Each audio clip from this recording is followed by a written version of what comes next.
কবরস্থানে গিয়ে দেখেছি এমন অনেকের কবর দেখেছি যারা মৃত্যুর ভয়ে মুক্তিযুদ্ধে যায় নাই। আমার কথা বুঝতে পারছেন? এটা বুঝতে হবে, যারা মৃত্যুর ভয়ে মুক্তিযুদ্ধে যায় নাই। কথাটা বলছে কে জানেন? আমি না, এটা বলছে লেফটেন্যান্ট মেজর আর্নেস্টো চে গুয়েভারা। উনি কিউবার একজন মুক্তিযোদ্ধা ছিলেন, পরবর্তী পর্যায়ে বলিভিয়ায় ওনাকে হত্যা করা হয়েছে। এই কথা আমি এই কারণে বলছি যে আমরা যারা আজকে এখানে উপস্থিত হয়েছি, মঞ্চেও আছি, মঞ্চের নিচেও আছি, আমরা আজকে 15টা বছর আন্দোলন করছি। আন্দোলনের কোন ফল আমরা ঘরে আনতে পারি নাই। এবার আমরা যখন প্রশ্ন করি যে কেন হচ্ছে না, আমরা যখন নিজেরা নিজে জিজ্ঞেস করি যে আমরা যথাসময়ে আমরা মাঠে থাকি না। ভাইয়েরা, অনেক দুঃখের কথা বললাম। কেন বললাম? 28 তারিখে যে আন্দোলন আমরা করেছিলাম, সেই 28 তারিখে কিন্তু ফলাফল চূড়ান্ত হয়ে যাওয়ার হয়ে যেত যদি আমরা পাল্টা একটা মিছিল নিয়ে দাঁড়াতে পারতাম। কিন্তু কেন পারি নাই? মৃত্যু ভয় ছিল, রক্ত দেওয়ার ভয় ছিল। যদিও আমরা হাজার কণ্ঠে বলি খালেদা জিয়ার ভয় নাই, রাজপথ ছাড়ি নাই। খালেদা জিয়ার কিছু হলে জ্বলবে আগুন, ঘর বাড়ি ইত্যাদি স্লোগান দেয়। খালেদা জিয়াকে আমাকে শুনিয়ে কোনো লাভ নাই। আমাদেরকে তৈরি হতে হবে। খালেদা জিয়া মানে গণতন্ত্র, খালেদা জিয়া মানে এদেশের স্বাধীনতা। এক ভাই কি নিয়ে আসছে, ব্যানার নিয়ে আসছে, কিছুই লেখে নাই।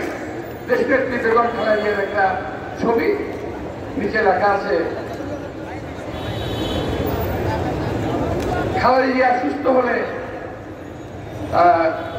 দেশ সুস্থ থাকবে, আর কোনো স্লোগান নেই।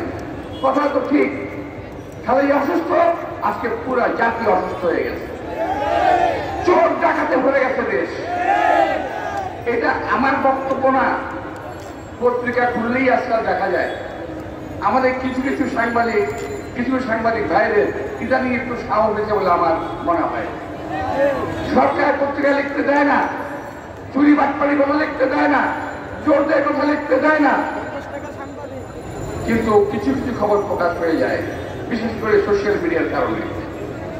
প্রিয় ভাইরা, আজকে আমি ওই কথা বললাম এই কারণে যে আমাদের যে জনসমর্থন, এই জনসমর্থনকে কাজে লাগিয়ে আমাদেরকে প্রত্যেকটা কর্মীকে, প্রত্যেক এলাকার, প্রত্যেক এলাকার আমাদের যারা সমর্থক আছে তাদেরকেও মাঠে নিয়ে আসতে হবে। আজকে দেখলাম দেখি ইদানিং সোশ্যাল মিডিয়ায় ওই যে কি ট্রানজিট কি বলছে, রেলপথ নিয়ে অনেক কথা হচ্ছে, অনেক লেখালেখি হচ্ছে, কি ক্ষতি হবে সব লেখা হচ্ছে, কিন্তু কেউ কিন্তু লেখে নাই কি করতে হবে। প্রিয় ভাইরা, সমস্যা আছে, সমস্যা থাকবে, এর সমাধান করতে হবে। আমরা পাকিস্তানিদের সঙ্গে যুদ্ধ করেছি। মাওলানা ভাসানী বলেছিলেন পাকিস্তানের থেকে কি জানি বললেন, পাকিস্তান থেকে মুক্ত হয়েছি দিল্লি দাসত্ব করার জন্য নয়। এটা আমার কথা নয়, মাওলানা ভাসানীর কথা।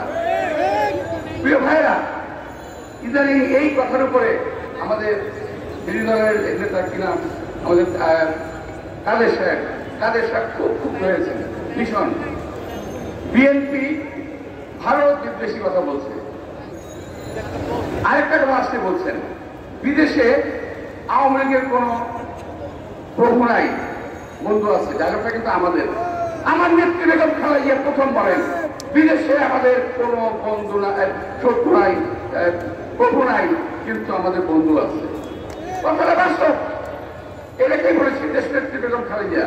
সেই কথাটা আজকে ওবায়দুল কাদের সাহেব বলেছেন যে আমাদের বিদেশে আমাদের বন্ধু আছে। এখন উনি বলেন ভারত বিদ্বেষী কথাবার্তা বলছে বিএনপি। ভাই, বিএনপি ভারত বিদ্বেষী কখনোই ছিল না। আপনারা বলছেন, আর আপনারা আরেকটা বলছেন, আর বলছেন কি বলবো ভাই, বলছে বাংলাদেশকে আওয়ামী লীগকে ভারতের সেবাদাস হিসেবে উনি আমাদেরকে বলতে চায়, পরিচিত করতে চায়। আরে ভাই, আমাদের পরিচিত হতো এখন আপনারা হন নাই? এখন কি আপনার সেবাদাস হন নাই বলছেন? সবকিছু দিয়ে দেওয়ার পরে সব এনেছেন কি, আনলেন কি? তো যাই হোক, এখন আমরা কাউকে যারা এই কথা বলে ভারতের বিদ্বেষী, ভারত বিদ্বেষী কথাবার্তা বলছে, তারা ভারতের নাগরিক হলে আমি আপত্তি করতাম না। যারা ভারতের নাগরিক তারা এগুলো বলে বলতেই পারে, কিন্তু কাদের সাহেব এজেন্সি নিয়ে আজকে বলছেন যে উনি সেবাদাস নন। প্রিয় ভাইরা, পরিষ্কার বলতে চাই, দেশ নেত্রী বেগম খালেদা জিয়ার যে কোনো মূল্যে মুক্তি দিতে হবে। চোর, বাটপার, ডাকাত, বদমাশ সব মুক্তি পেয়ে যায়, আর দেশ নেত্রী বেগম খালেদা জিয়াকে আপনি মুক্তি দিতে চান না কেন? আবার একজন বললেন কি জানেন, শেখ হাসান মাহমুদ, উনি বলেন চিকিৎসা নিয়ে উনি ভালোই আছেন।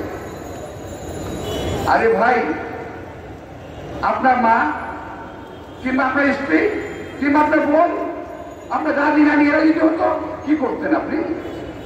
আমার নেত্রী জীবন নিয়ে জীবন হানির অবস্থা হয়ে গেছে, কোন রকমের বেঁচে আছে, আমরা তাকে বাঁচানোর চেষ্টা করছি, দোয়া করছি। চিকিৎসকরা বলে দিয়েছে আমাদের পক্ষে সম্ভব না, আর আপনারা বলেন যে উনি ভালো আছে। আমি বলতে চাই, উনি ভালো আছেন, এই কথাটা দয়া করেন, বলতে থাকেন, ইনশাল্লাহ হয়তো ভালো হয়ে উঠবেন। নইলে আমরা যে আজকে কিন্তু প্রথম, বহুদিন পরে প্রথম দেশ নেত্রী বেগম খালেদা জিয়াকে নিয়ে আমরা মুখ খুলেছি, এই মুখ কিন্তু আর থামবে না। কোথায় গিয়ে থামবে সেটা আল্লাহ বলতে পারে।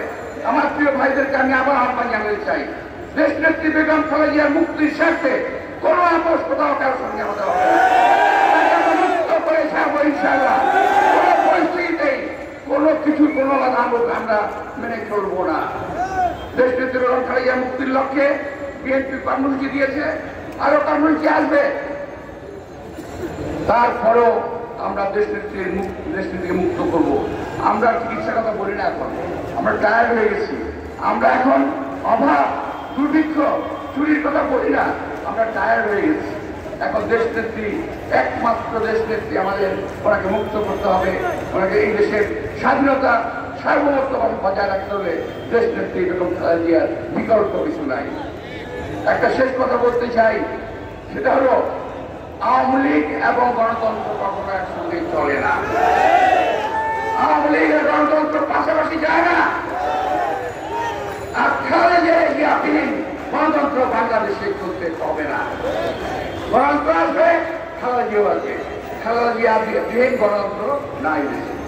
খালেদা জিয়া নাই, গণতন্ত্র নাই।